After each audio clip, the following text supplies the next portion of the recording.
In this lesson, Chapter 7.10, we're going to take a closer look at the skeletal structures of the pelvic girdle.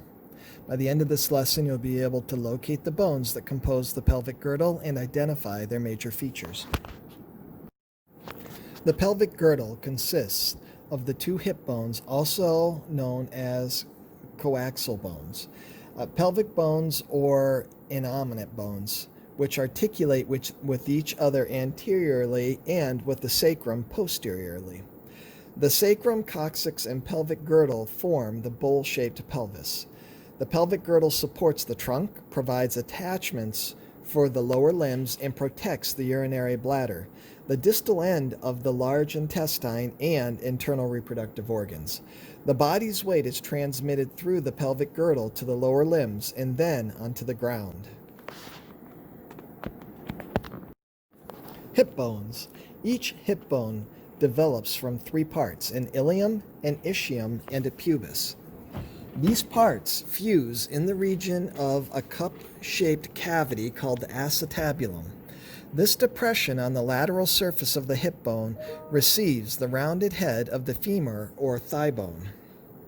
The ilium, the largest and most superior portion of the hip bone, flares outward, forming the prominence of the hip. The margin of this prominence is called the iliac crest. The smooth, concave surface on the anterior aspect of the ilium is the iliac fossa. Posteriorly, the ilium joins the sacrum at the sacroiliac joint. Anteriorly, the projection of the ilium, the anterior superior iliac spine, can be felt lateral to the groin. This spine provides attachments for ligaments and muscles and is an important surgical landmark. A common injury in contact sports, such as football, is bruising the soft tissues and bone associated with the anterior superior iliac spine. Wearing protective padding can prevent this painful injury, called a hip pointer.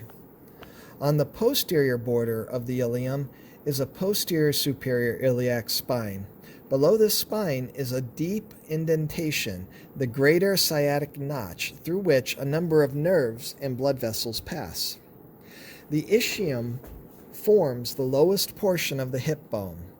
It is L-shaped with its angle, the ischial tuberosity, pointing posteriorly and downward.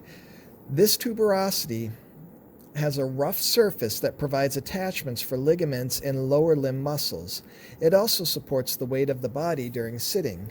Above the ischial tuberosity, near the junction of the ilium and ischium, is a sharp projection called the ischial spine. Like the sacral promontory, this spine, which can be felt during a vaginal exam, is used as a guide for determining pelvic size. The distance between the ischial spines is the shortest diameter of the pelvic outlet. The pubis constitutes the anterior portion of the hip bone. Two pubic bones come together at the midline, forming a joint called the pubic symphysis. The angle these bones form below the symphysis is the pubic arch. A portion of each pubis passes posteriorly and downward, fusing with the ischium. Between the bodies of these bones on either side is a large opening, the obturator foramen, which is the largest foramen in the skeleton. An obturator membrane covers and nearly closes this foramen.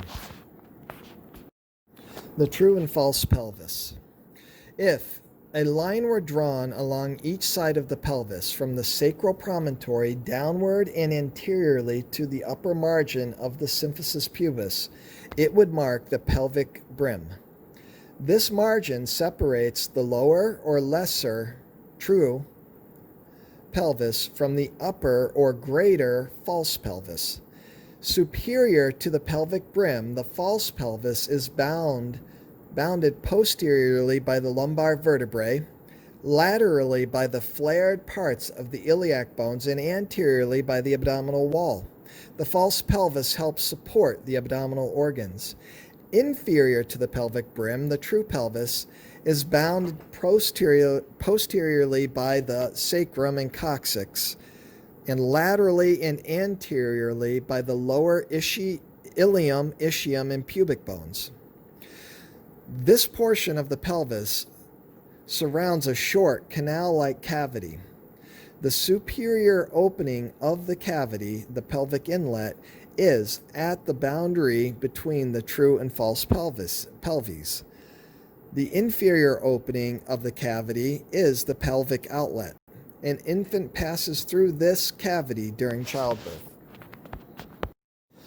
Differences between male and female pelvis. Some basic structural differences distinguish the male and female pelvis, even though it may be difficult to find all of the typical characteristics in one individual.